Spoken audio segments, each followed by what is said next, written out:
Invitación al campo, de Elena Garro.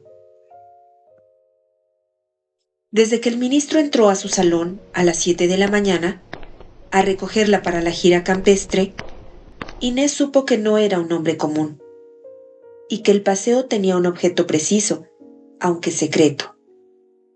La presencia inmaculada del visitante provocó la rebeldía de Ágata, que de pronto apareció en medio del salón arrastrando un gran trozo de carne cruda. El animal parecía querer desafiar el orden implacable que traía consigo el recién llegado. Inés corrió detrás del gato, que insolente saltó encima de la consola de los cristales, amenazando romperlos. «Perdone, nunca se porta así», dijo ella avergonzada. «Lo sé, señora, es mi presencia la que lo enoja», contestó el ministro con una voz extrañamente hermosa. Inés lo miró convencida. Era verdad. Era la presencia extraña la que había enojado a Ágata, que de costumbre se paseaba entre sus frascos de perfume, aspirando el aroma de las cremas y polvos con deleite. Ágata, siempre tan delicada, ahora se conducía indecente delante de un extraño. Miró a su huésped y vio que efectivamente había algo en él que no era común. Pero, ¿qué era lo que no era común en el visitante? Ágata escapó de la consola, y su dueña no tuvo tiempo de contestarse a sí misma. Se quedó inútil delante del hombre que la miraba intacto desde el centro del salón amarillo. «Cuando usted guste, señora», dijo con aquella extraña voz que hizo vibrar a los espejos. Salieron. El Mercedes del ministro los esperaba solemne frente a la reja. Ahora el paisaje amarillo corría junto a ellos, y apenas se habían cruzado palabra. El ministro ocupaba el lado izquierdo del automóvil, y muy quieto miraba de perfil, como miran los pájaros la inmensidad del valle que se producía en la copa amarilla del cielo. Al mismo tiempo, la observaba, mientras parecía contar con exactitud los escasos árboles diseminados en el valle. Inés, nerviosa, sacó un cigarrillo, y él con precisión subió el vidrio de la portezuela y se lo encendió. Ambos se miraron, observándose por encima de la minúscula flama blanca. Acababan de conocerse, y Ágata parecía estar en desacuerdo con el encuentro. En realidad, la invitación a la gira campestre se debía a la insistencia de Julio, un amigo común, que ahora, discreto, no había asistido al paseo. Julio pensaba que al conocerse, terminaría la enemistad entre el ministro e Inés. Pero, ¿qué podía importarle a él la crítica banal de una señora?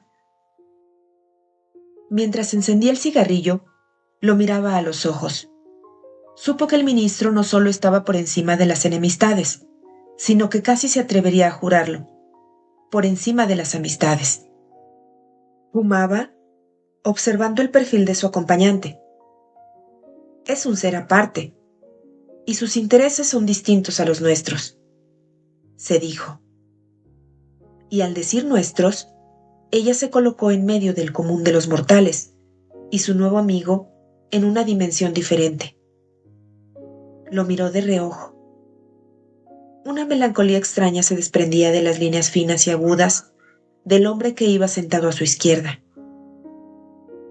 La piel oscura se aferraba a la delicadeza de los huesos finamente tallados, y la nariz apenas aguileña le daba un parecido con los pájaros. La certera puntería de la mirada estaba en desacuerdo con la exquisitez de los rasgos. «¿Usted no fuma?», preguntó por decir algo. «No, señora», contestó inclinándose ante ella. En verdad era un personaje poco común.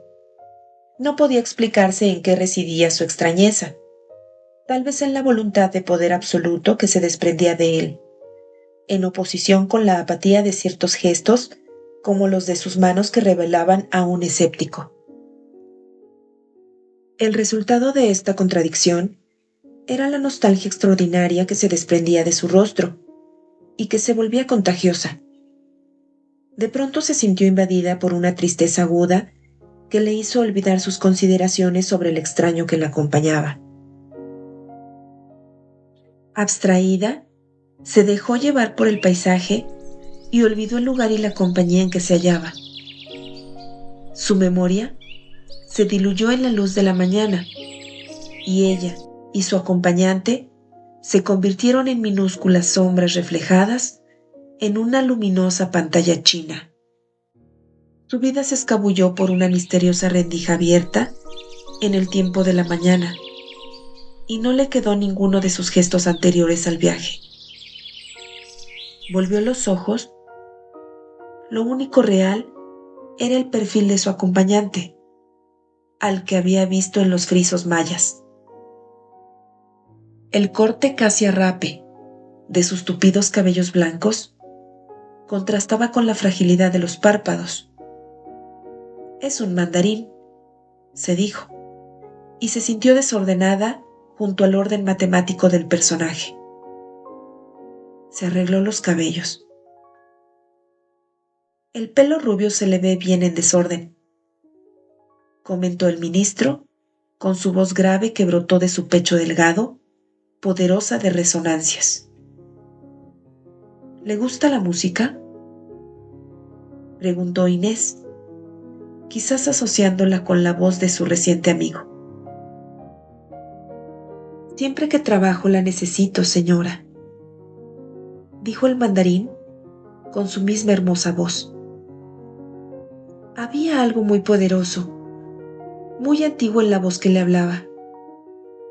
Quiso recordar dónde la había escuchado antes y se encontró en el jardín de su casa de niña, con un libro de tapas rojas y letras de oro.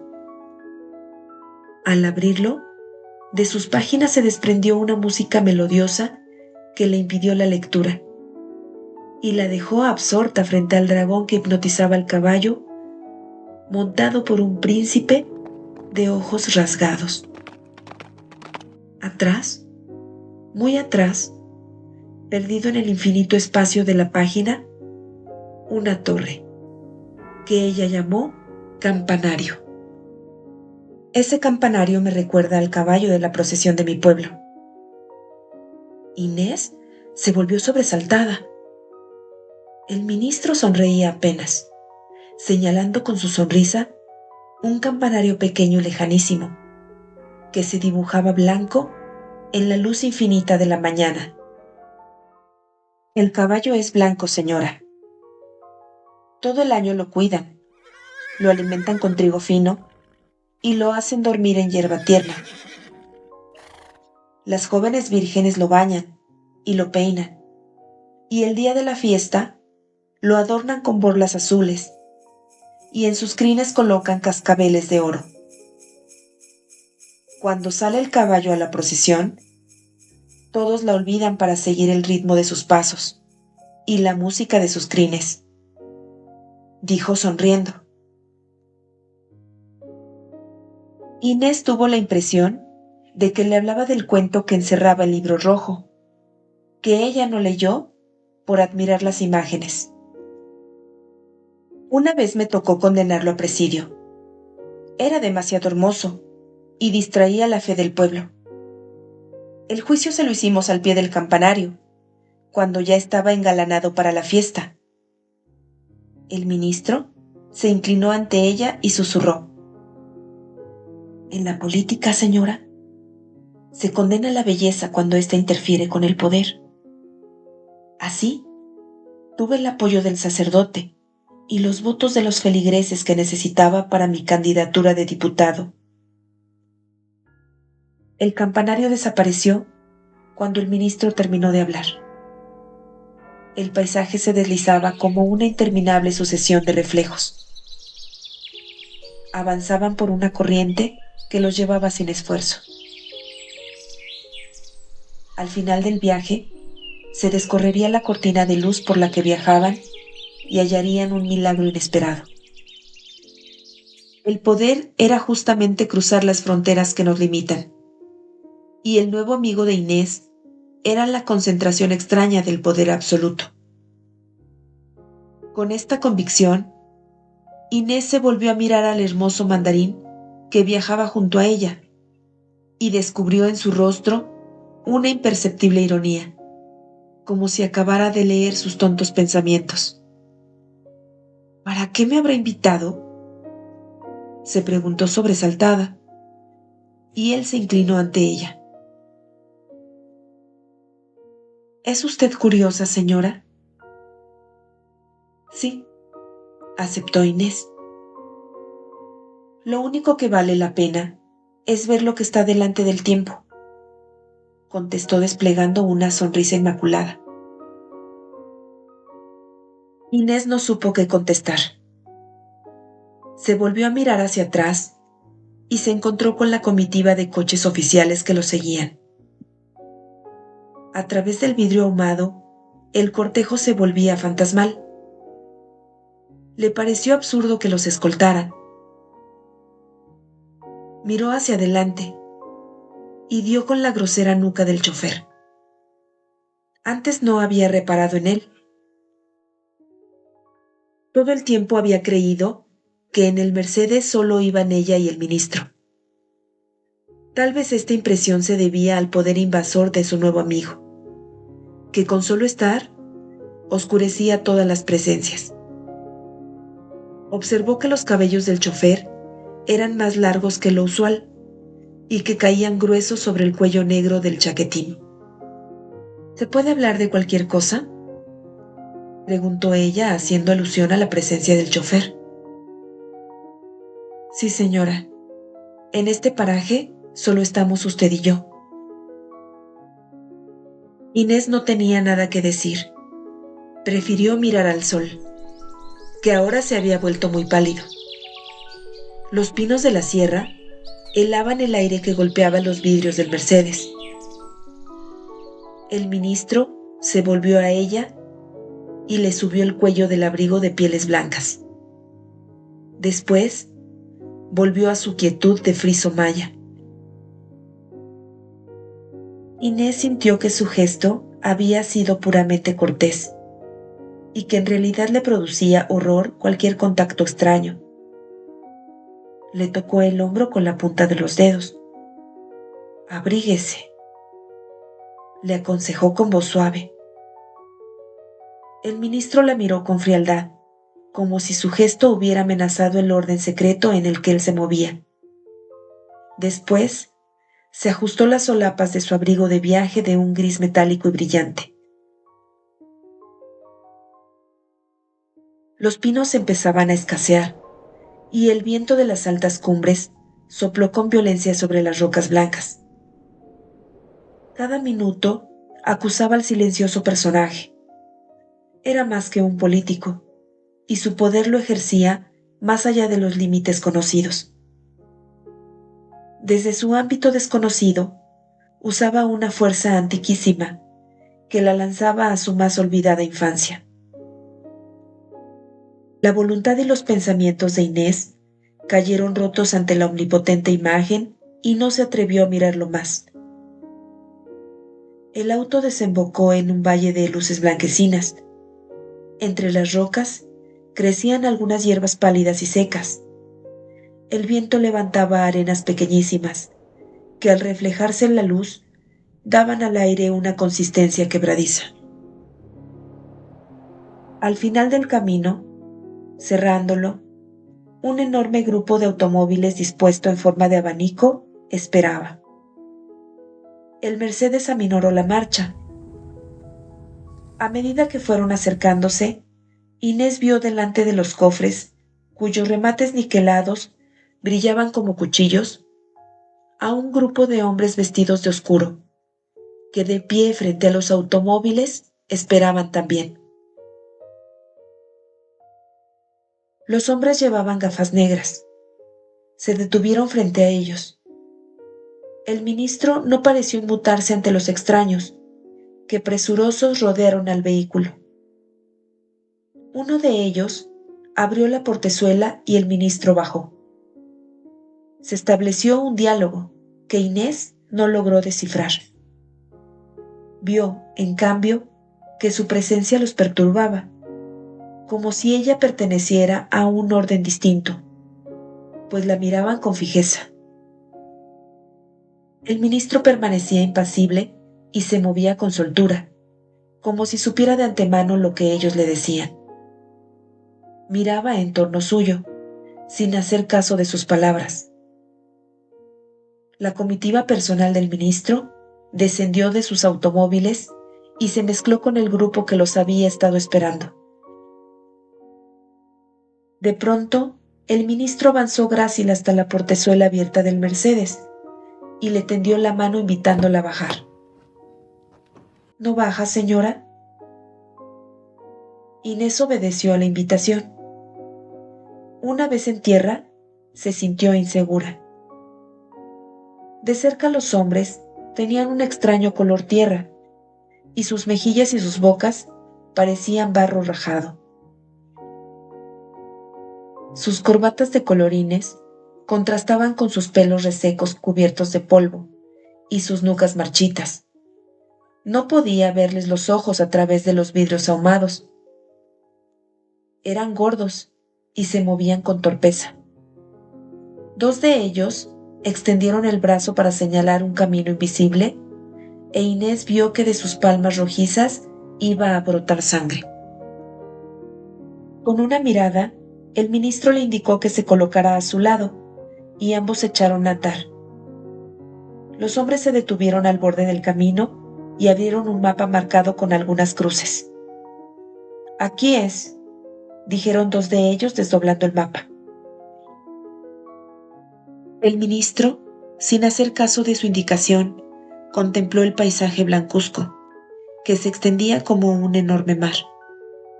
Parecía abstraído y actuaba como si estuviera absolutamente solo, ignorando la presencia de los extraños que esperaban sus palabras con actitud ansiosa. Inés siguió la dirección de su mirada y encontró una antigua fachada gris. La casa era enorme, estaba en ruinas, y sus ventanas vacías mostraban los vestigios de un incendio. El ministro pareció pensativo. «Veo que ya no hay nada que hacer», dijo con su hermosa e imperturbable voz.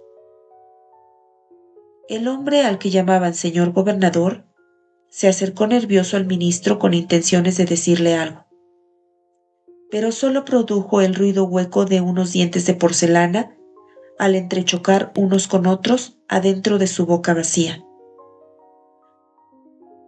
Inmediatamente, el gobernador hizo un gesto de sorpresa al ver a unas figuras descalzas y vestidas de blanco que se acercaban al grupo.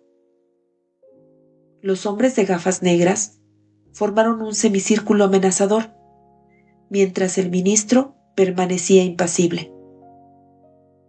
Las figuras vestidas de blanco se acercaron cada vez más, e Inés se dio cuenta de que eran más de un centenar. Tenían rajaduras en la piel, y de ellas brotaban hilos de sangre a medio coagular.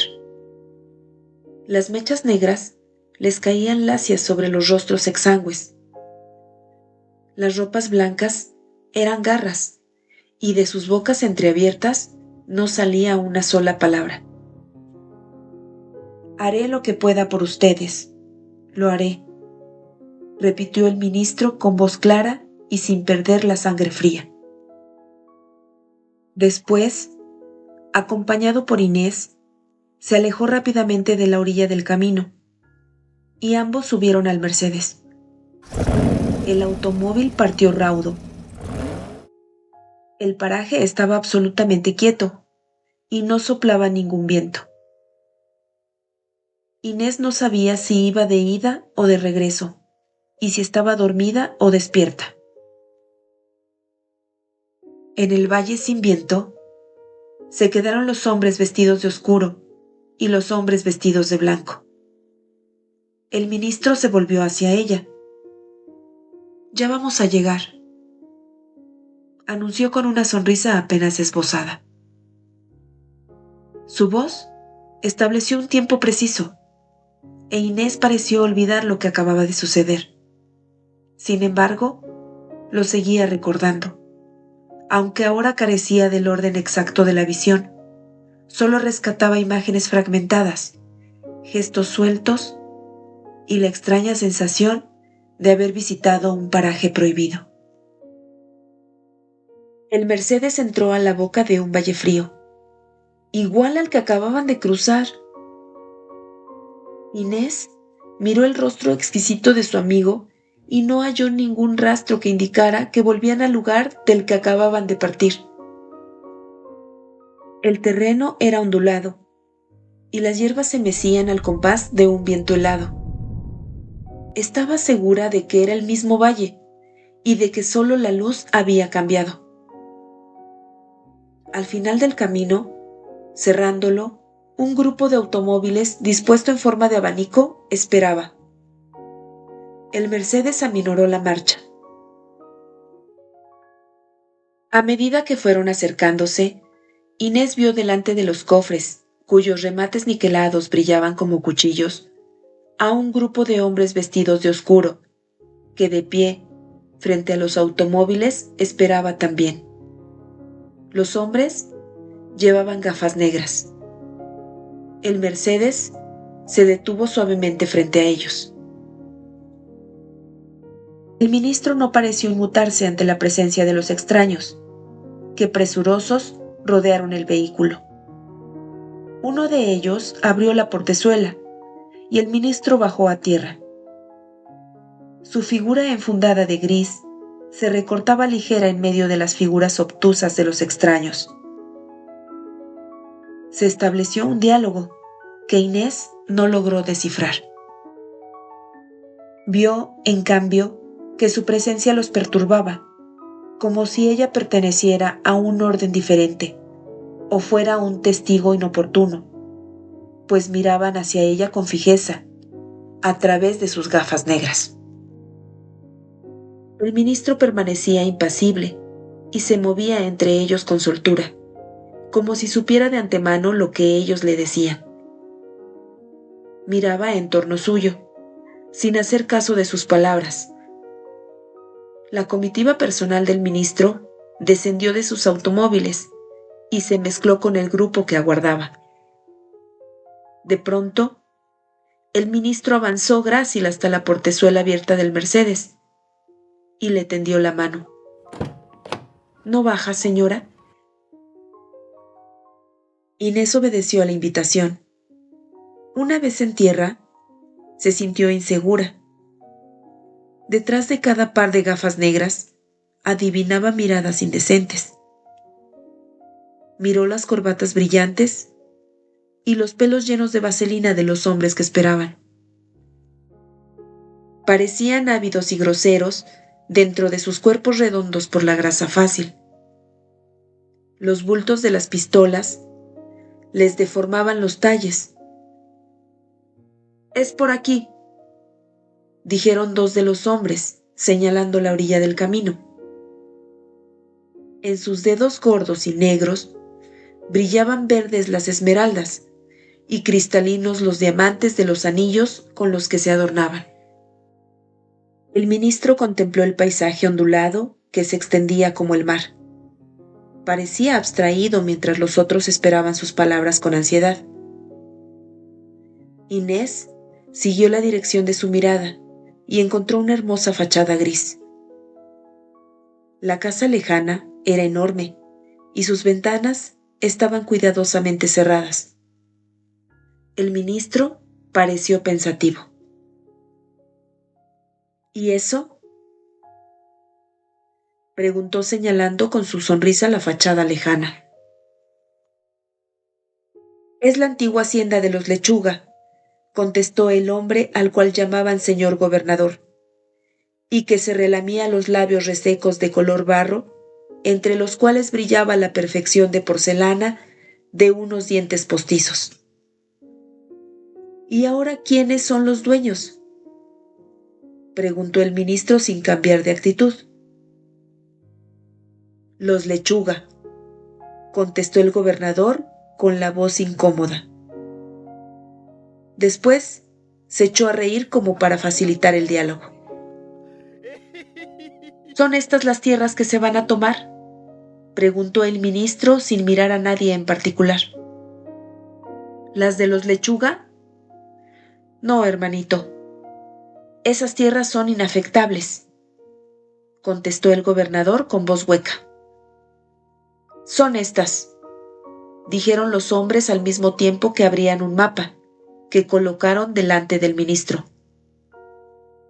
Este, impenetrable, se inclinó a estudiarlo. ¿Es necesario tomar todo el ejido?, preguntó con voz indiferente. Apenas alcanza para los fines dispuestos, contestó nervioso el gobernador, haciendo castañear los dientes. De pronto se detuvo en su explicación y con desagrado miró hacia unos grupos de indios vestidos de blanco, que se acercaban encabezados por una anciana descalza. Señor, somos pobres. Si estos rateros nos quitan las tierras, correrá otra vez nuestra preciosa sangre, dijo la anciana con una voz de niña, encarándose con el ministro.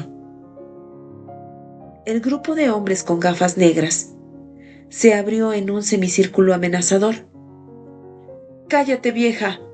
¿No sabes que estás delante de la más alta autoridad?», amenazó uno haciendo ademán de querer golpear a la india. «Asesino, ¿por qué no le quitas las tierras a los Lechuga o al mentado Feldman?», preguntó la anciana a la cara de quien la amenazaba. Las palabras de la vieja desencadenaron un coro de protestas y los indios trataron de avanzar. El ministro levantó la mano en señal de paz. Su gesto calmó unos instantes el motín que amenazaba producirse. Pero las voces airadas volvieron a levantarse más sombrías. «Asesinos, correrá otra vez nuestra preciosa sangre».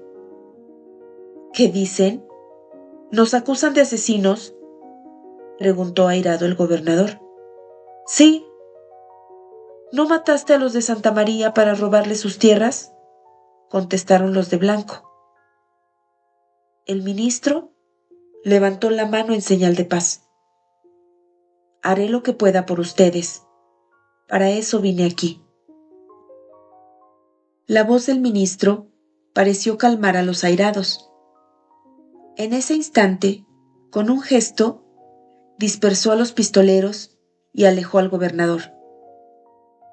De mala gana, los hombres de gafas negras se refugiaron cerca de los automóviles. Se hizo un silencio, que rompió la vieja para presentar las quejas comunes. Su voz enumeraba apenas como una larga letanía. La cara descompuesta por la ira contrastaba con la voz lastimosa. Los demás la escuchaban con ojos centelleantes. ¿Quién de ustedes tiene la vara de la sabiduría?». Un joven de pelo lacio avanzó hasta el ministro. «La tuvo mi difunto padre, y ahora la tengo yo». Los demás aprobaron.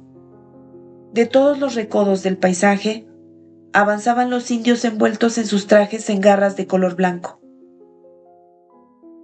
«Forma una comisión y ven a mi despacho. Allí arreglaremos que no los despojen de sus tierras».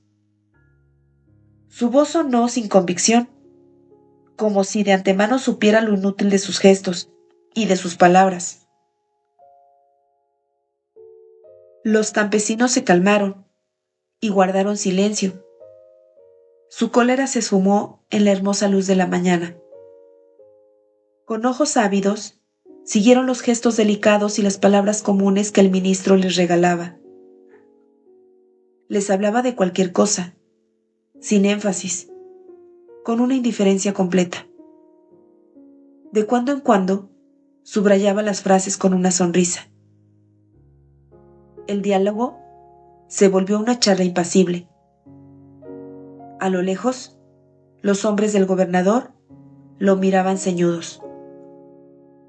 Cuando el Mercedes arrancó, las manos de los hombres del campo ondularon el aire en señal de adiós. El ministro cedió el paso al automóvil del gobernador que encabezó la comitiva. Inés tuvo la impresión de que se hallaba muy abatido. ¿De veras va usted a impedir que les quiten sus tierras?, preguntó ella, escrutando el rostro impenetrable de su amigo. Señora, yo no soy brujo. No puedo cambiar los hechos ni sus consecuencias. No, en verdad no era un brujo. Tal vez solo un personaje que vivía fuera del tiempo. Inés tuvo la certeza de que podía ir en el tiempo a voluntad y de que su permanencia en el paisaje era anterior a la memoria de la historia. Tal vez solo era el necesario testigo, el libro secreto en donde se inscribían los acontecimientos. Volver a sus páginas sería encontrar a través de los siglos el mismo hecho repetido. Por eso, su cansancio. La carretera se había vuelto una carretera cualquiera. Como si de pronto el poder del hombre que viajaba junto a ella se hubiera extinguido. Llegaron a la ciudad de provincia que los esperaba.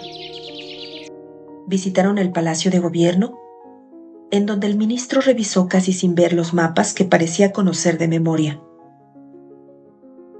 Las palabras pomposas del gobernador caían como guirnaldas fúnebres sobre los hombros del ministro, que ignoraba la presencia de su huésped.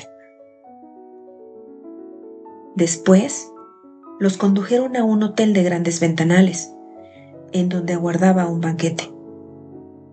El ministro ocupó su lugar y presidió las bromas abigarradas de elogios y los platillos desparramados de grasa. Nada existía para él, ni la grosería de sus acompañantes, ni la mayonesa pasada de la langosta. A las 5 de la tarde terminó el banquete con la tristeza que producen las digestiones pasadas. Los diputados, el gobernador, el secretario general y el director de las prisiones tenían las caras caídas y la piel como tepalcates sucios. Solo él permanecía intacto como un granizo. Una última fotografía en las escaleras del hotel de lujo y después la despedida junto a la portezuela abierta del Mercedes. El camino de regreso estaba oscuro. Por las montañas descendían sombras que se posaban en los valles. Desde un rincón, el ministro miraba la oscuridad y el automóvil se impregnó de nostalgia. Atravesaban grandes extensiones, en donde no quedaban vestigios de que hubiera vivido nadie. La vida era eso, una gran extensión oscura, en donde era igual avanzar hacia atrás o hacia adelante. Los gestos se sucedían sin eco, y de ellos no quedaban trazas. Era un ir corriendo en un espacio vacío hacia ninguna parte. Allí se borraban el sur y el norte, como simples convenciones banales. Y sin embargo, la nostalgia persistía como una capa de humedad de la que no se podía escapar. Viajaron en silencio, cada uno sumergido en sus propios pensamientos. Era difícil que Inés pensara. La presencia de su reciente amigo le vaciaba la cabeza y la dejaba en una orilla límite, desde donde podía alcanzar una realidad distinta. De pronto, cruzaron un pueblo apenas iluminado. El ministro ordenó al chofer que se detuvieran en algún sitio donde tomar una bebida caliente. Entraron seguidos de sus acompañantes a un tendajón, en donde al mismo tiempo que se vendían especies, caramelos y quesos olorosos, se servían bebidas alcohólicas y café caliente.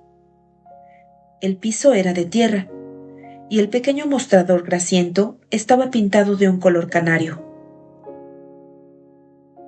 Los ayudantes del ministro solícitos ordenaron los cafés, mientras su superior y su amiga se quedaban en una esquina casi oscura del estrecho tendajón. De pronto apareció cerca del mostrador una niña. Estaba descalza, y sus faldas azules desgarradas. No había nada insólito en ella, a excepción de sus revueltos cabellos rubios. El ministro avanzó hasta ella sonriente y le tocó los cabellos extraños para un pueblo de indios. «Es rubia», dijo dirigiendo una mirada a Inés, quien se acercó a la criatura. La niña permaneció con los ojos bajos. «¿Cómo te llamas?», preguntó el ministro, e Inés tuvo la impresión de que sabía su nombre. «Inés», dijo la niña levantando la cara y mostrando las pecas que invadían su naricilla. Un coro de exclamaciones de los ayudantes del ministro acogió la respuesta de la niña. «Todas las que llevan tu nombre son rubias», dijo sonriendo a su invitada. El incidente era curioso, pero parecía carecer de importancia. Sin embargo, Inés se quedó preocupada. Una vez en el coche, quiso saber por qué aquella niña perdida en el pueblo de indios era rubia y por qué se llamaba Inés. «No me gustó el gobernador. Es un hombre muy ávido», dijo Inés recordando la cara oscura y la boca grosera del hombre de los dientes falsos. «Así parece ser, señora», asentó el ministro con su voz musical. «¿Le va a permitir que se quede con esas tierras?», preguntó ella. «Antes le pregunté si era curiosa, señora», contestó él desde su rincón oscuro. «Le dije que sí lo era», respondió ella desconcertada. «Entonces, usted no es buena deductora», aseguró él sonriendo. Inés no supo qué contestar. Su acompañante le producía la sensación de dejarle la cabeza en blanco. Reanudaron la marcha, y el Mercedes entró en un valle frío. A Inés le pareció que era el mismo que habían cruzado ya 2 veces durante la mañana, solo que ahora las sombras lo hacían parecer como un tercero. Iba a preguntar algo, cuando vio que al final del camino, cerrándolo, había un grupo de automóviles dispuesto en forma de abanico. El Mercedes no aminoró la marcha, e Inés vio delante de los cofres, cuyos remates niquelados brillaban como cuchillos con la luz de los faros del Mercedes, a un grupo de hombres de pie, delante de los automóviles. Esperaban. El ministro no pareció inmutarse, cuando el Mercedes pasó sobre ellos como un bólido. Detrás, su comitiva hizo otro tanto. Inés aceptaba sin una pregunta todo lo que viniera de parte del ministro. Sin embargo, esta vez miró con extrañeza a la figura preciosa que sonreía en la oscuridad. Sintió que en ese instante entraba un miedo más allá de todo control. El ministro se inclinó solícito y ella guardó silencio aterrada. Entonces, él subió con cuidado el cuello de pieles blancas con el que se envolvía. «La noche está muy fría». Inés no contestó. Esta vez la hermosa voz no logró ahuyentarle el miedo.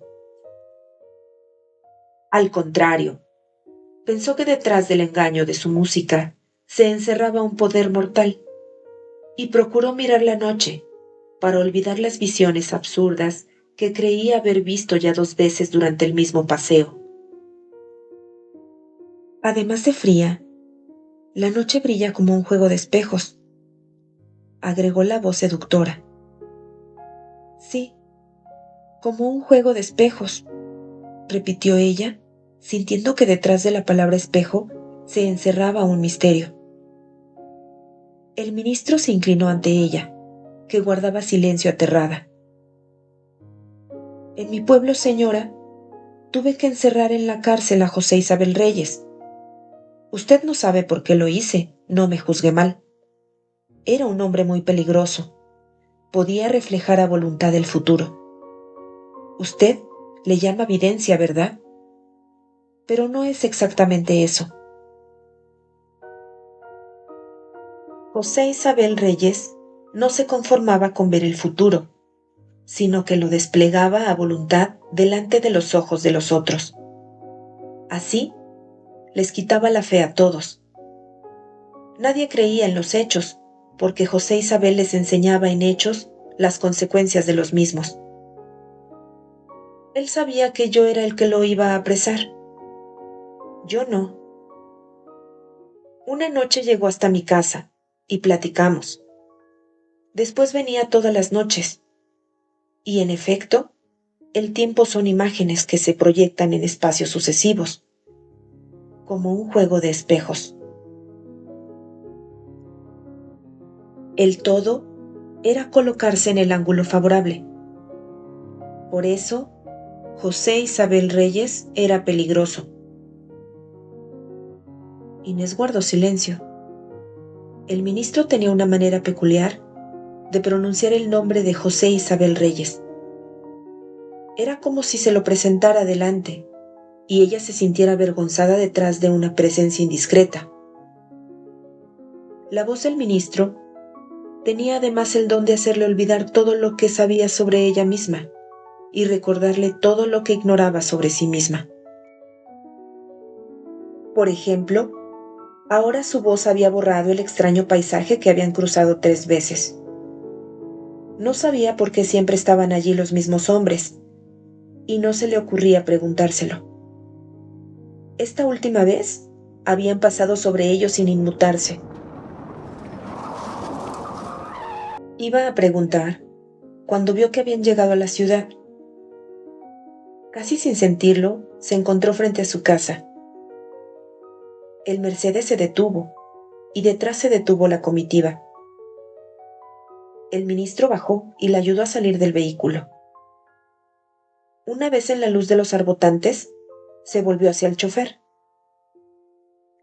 José Isabel, baje los dulces de la señora, ordenó con voz tranquila. El chofer sacó del automóvil los paquetes de camotes, los quesos y las frutas olorosas que el ministro le había obsequiado durante el viaje.